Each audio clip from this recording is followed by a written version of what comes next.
नमस्कार दोस्तों, Indian haunted stories में आप सभी का एक बार फिर से स्वागत है। अधूरी हवस के 5वें एपिसोड में अब तक आपने सुना कि खुशी राज से पूरी सच्चाई बताती है कि वह कौन सी वजह से राज को बिना बताई चली गई थी, और अब राज भी कुछ बोले बिना ही खुशी के पास से चला जाता है। ये बात राज मिताली को बताता है तो मिताली कहती है, तुम ऐसे ही वहाँ से चले आए? कुछ देर रुक कर खुशी खुशी से वहाँ से नहीं निकल सकते थे? तुम जैसे लोग वैसे भी पत्थर दिल ही होते हो, रिश्तों को आधे मोड़ पे छोड़कर चले जाते हो। राज कहता है, हाँ तुम्हारी सोच से ये तुम कह सकती हो, मुझे तुम्हारी राय पे सवाल उठाने का कोई हक नहीं है। मैं होता भी कौन हूँ? वैसे भी बात पानी की तरह साफ हो चुकी थी, मुझे मेरे जवाब मिल चुके थे और बचा भी कुछ नहीं था। तो ज्यादा देर रुककर कोई बात करने का कोई मतलब ही नहीं था। उसको जो चाहिए था उसे मिल गया था, फिर मुड़ के देखने का क्या फायदा। मिताली बोलती है, तुम तो बहुत प्यार करते थे तो इस रिश्ते में फायदा और नुकसान देखते थे, ये कैसी सोच रखते हो तुम? राज बोलता है, क्यों नहीं, जब सामने वाले ने अपना फायदा ही देखा, मुझे साफ साफ दिखाई दे रहा है, पूरी तरह से समझ आ गया हो तो मुझे भी सोचना चाहिए।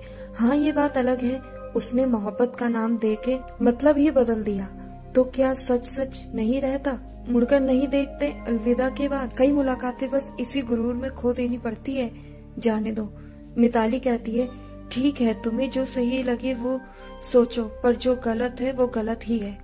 राज बोलता है, वैसे तो तुम्हारा मुझसे बात करना भी गलत है, तो तुम्हें मुझसे बात करनी नहीं चाहिए, तुम किसी की मंगेतर हो। मिताली कहती है, ओ मेरे दिल में तुम्हारे लिए कोई ख्यालात नहीं है जो तुम ऐसे बात कर रहे हो, तुम्हारे साथ बात करना भी बेकार है।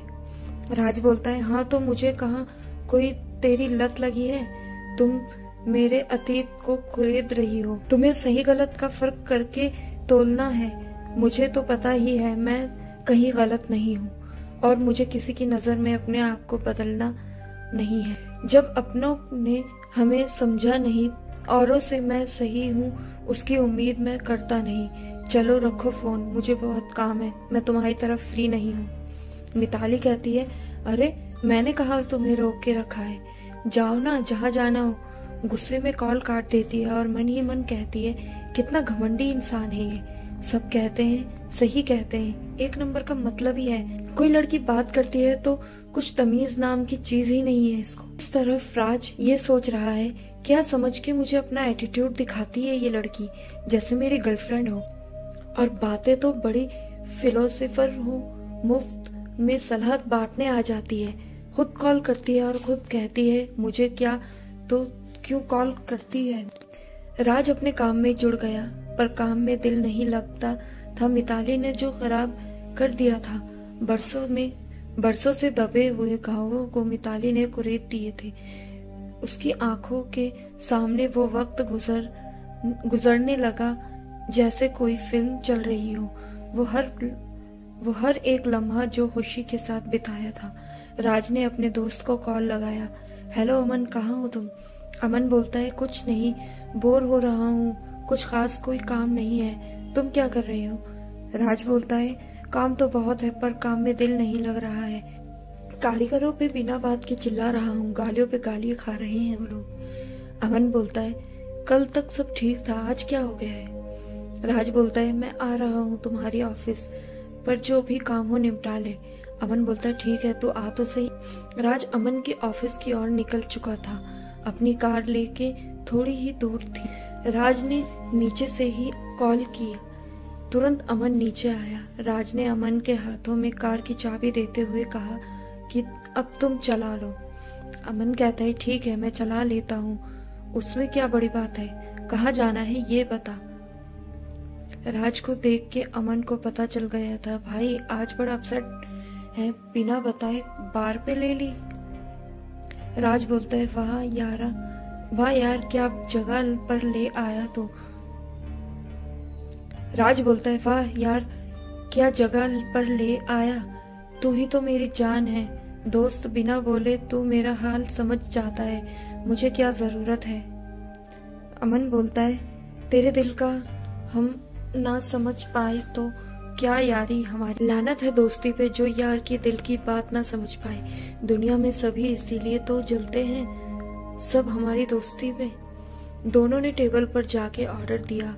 बैकग्राउंड में गाना बज रहा था, अभी जिंदा हूँ जी लेने दो, घड़ी बरसात की पी लेने दो। जैसे बार वाले को पता हो कि राज आज टूटे हुए हैं। दोनों गुमसुम अपने गिलास खाली किए और अमन ने धीरे से कहा, यार क्या हुआ, मुझे नहीं बताएगा क्या? राज बोलता है, तू ही तो एक जान है मेरी जो इस राज का सारे राज में तेरे सीने में दफन कर रखी है। अमन बोलता है, तो फिर बताना क्या है जो तुझे इतना हिला के रख दिया, वापस खुशी याद आ गई है क्या? राज बोलता है, और कौन है जिसने मुझे पत्थर दिल बनाया? वो तो सही है, पर और कोई है जो घाव पे घाव दिया है। मुझे कहता है कि मैं हवस का पुजारी हूँ, एक नंबर का घटिया इंसान हूँ जो कहता है कि मैंने कई लड़कियों की फीलिंग के साथ खेला है। क्या मैंने कभी किसी को कहा कि मैं तुमसे प्यार करता हूँ सिर्फ एक के सिवा? अमन कहता है, नहीं यार, कौन है तू, बता तो मेरे को, जो तुझसे ऐसी बात किए जा रहा है। वो कौन है, ला नंबर दे उसका मुझे। राज कहते हैं, नहीं यार, मैं काफी हूँ उसके लिए। तुझे क्या लगता है मैं उसे नहीं कह सकता? ये तो शराफत का चोला क्या पहना लोग हमें बातें सुनाते जा रहे हैं, वो समझती क्या है मुझे? अमन बोलता है, क्या भाई समझती, मतलब लड़की? भाई तूने मुझे बताए बिना ही शिकार ढूंढ लिया। मेरा शेर फिर शिकार पे निकला। शेर सर्कस में है तो क्या हुआ, शिकार करना नहीं भूलता। हमें शिकार पर निकलना नहीं, वरना ताकत कैसी जो तेरे भाई के सामने दो बातें सुना दे। अमन बोलता है, तू बता कौन है? राज बोलता है, अरे यार वही जो तुझे बताया था गांव में शादी में मिली थी। अरे हाँ वही ना जो तुम्हें गांव की शादी में मिली थी? राज बोलता है, हाँ वही मिताली जो अभी हमारे ही टाउन में है और मुझसे बात करती है और मुझे हवस का पुजारी बोलती है। साली सब एक जैसी होती है, पहले हमें खुद जाल में फंसाकर अपने मजे करती है और हमें ही बदनाम करती है। अमन कहता है, ओ तेरी, उसकी इतनी हिम्मत कि तुम्हें बुरा भला कहे। ला तू उसका नंबर दे मुझे, उसकी एकड़ ठिकाने करता हूँ।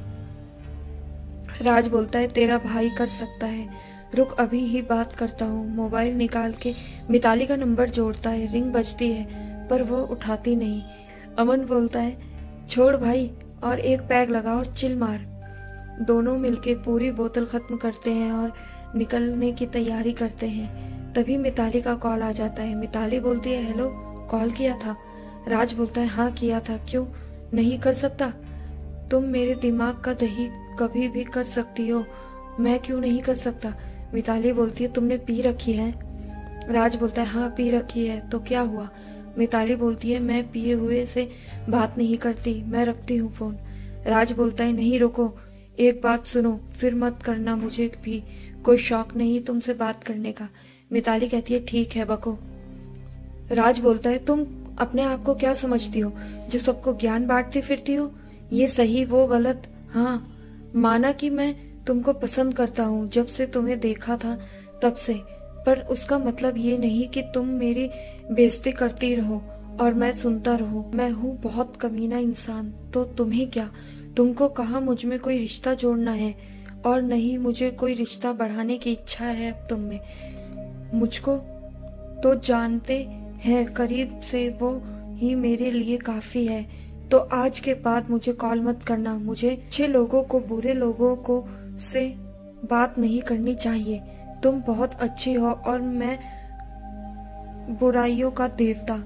मुझसे कोई बात तुम्हें नहीं करनी चाहिए, वरना तू बदनाम हो जाएगी, जो मैं हरगिज नहीं चाहता। मेरी कोई बात तुम्हें बुरा लगे तो माफ कर देना और मुझे बख्श दो। मिताली कहती है, ठीक है, मैं नहीं करूंगी अब तुम्हें कभी कॉल। और मिताली कॉल काट देती है और राज ये सोच के खुश हो जाता है कि अब पीछा छूट गया है। ऐसे एक हफ्ता बीत जाता है, पर ना मिताली का कॉल आता है और ना ही राज मिताली को कॉल करता है। एक हफ्ते के बाद मिताली का कॉल आता है राज पे, और राज भी जैसे दिल ही दिल में मिताली के कॉल का इंतजार करता हो वैसे तुरंत रिसीव कर लिया। मिताली कहती है, हेलो। राज बोलता है, हाँ बोलो। मिताली बोलती है, मुझे तुमसे मिलना है, क्या तुम मुझे मिलने आ सकते हो? थोड़ी देर राज चुप हो जाता है। मिताली बोलती है, हेलो हेलो, क्या हुआ? अगर फ्री नहीं हो तो कोई बात नहीं, पर मिलने तो आ सकते हो, मिल लेते तो अच्छा हो। राज बोलता है, ठीक है, मैं फ्री होते ही तुम्हें कॉल करूंगा, पर पक्का नहीं कह सकता कि मिलूंगा ही। मिताली कहती है, ठीक है, तुम्हें सही लगे तो बताना। राज कहता है, ठीक है, और दोनों कॉल काट देते हैं। राज मिताली को मिलने जाता है कि नहीं, और मिताली राज से क्यों मिलने के लिए बेताब होती है, क्यों वो राज को मिलने के लिए बुलाती है, ऐसी क्या बात वो करने वाली थी, ये हम आपको अगली कहानी में बताएंगे। आगे की कहानी जानने के लिए मेरे चैनल को सब्सक्राइब कीजिए, और कहानी आपको हमारी कैसी लगती है कमेंट करके जरूर बताएं। वीडियो पसंद आए तो लाइक भी जरूर कीजिएगा। तब तक के लिए धन्यवाद।